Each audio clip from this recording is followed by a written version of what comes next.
ঘরের মাঠ Eden গার্ডেন্সে Chennai super কিংসের বিপক্ষে যদি জয় পেত কলকাতা নাইট রাইডার্স, সেই ক্ষেত্রে তাদের হাতে সুযোগ ছিল দিল্লি ক্যাপিটালসকে টপকে পয়েন্ট টেবিলে পঞ্চম স্থানে উঠে আসার।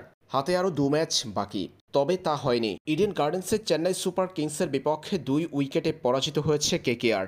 এই হার তাদেরকে আইপিএলের প্লে অফে যাওয়ার ক্ষেত্রে কঠিন সমীকরণের মুখে ফেলেছে। শুরুতে ব্যাটিং করে 179 রান সংগ্রহ করেছিল কেকেআর। কলকাতার দেয়া এই টার্গেট চেন্নাই তাড়া করেছে 2 উইকেট হাতে রেখে।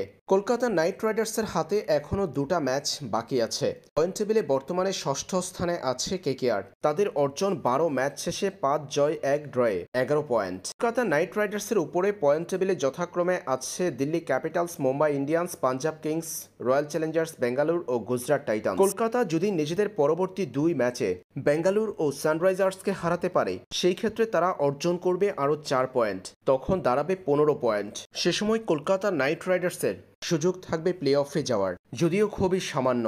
হাতে বাকি থাকা পরবর্তী 2 ম্যাচের দুটাতেই জয়ের পাশাপাশি মুম্বাই ও দিল্লির হারের দিকে তাকিয়ে থাকতে হবে কেকেআরের।